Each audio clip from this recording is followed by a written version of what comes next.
తెలంగాణ రాష్ట్రంలో 2017 నాటి పరిస్థితి ఏంటంటే భూమి ఉన్న చాలా మందికి కూడా అయితే కాగితాలు లేవు. అంటే పట్టదారు పాస్ పుస్తకం, టైటిల్ డీడ్ కాగితం లేదు. కొన్ని ఇవి ఉంటే 1B కానీ బహానీ కానీ ఇతర రికార్డులో చాలా తప్పులు ఉన్నాయి. మ్యాచ్ కావట్లా. ఒకటి ఉంటే ఒకటి లేదు.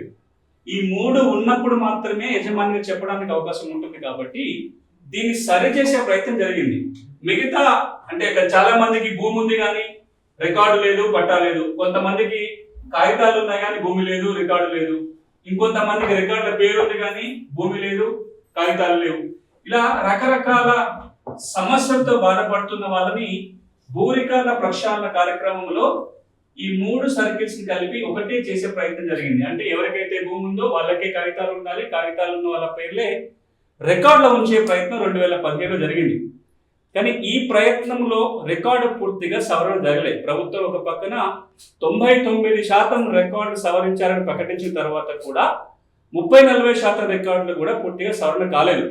ఈ రికార్డే మనకు ధరణిలోకి వచ్చింది. 2017 LRUP రికార్డే తర్వాత ధరణి రికార్డుగా మారింది. ఈ ధరణి రికార్డే కొనసాగడం వల్ల చాలా మందికి భూమి ఉండి కూడా ఇవేవి లేని వాళ్ళు ఉన్నారు. ఏదో ఒక సమస్య ఉంది. ఈ సమస్యని తీర్చాలని వచ్చిన చట్టమే భూభారతి చట్టం.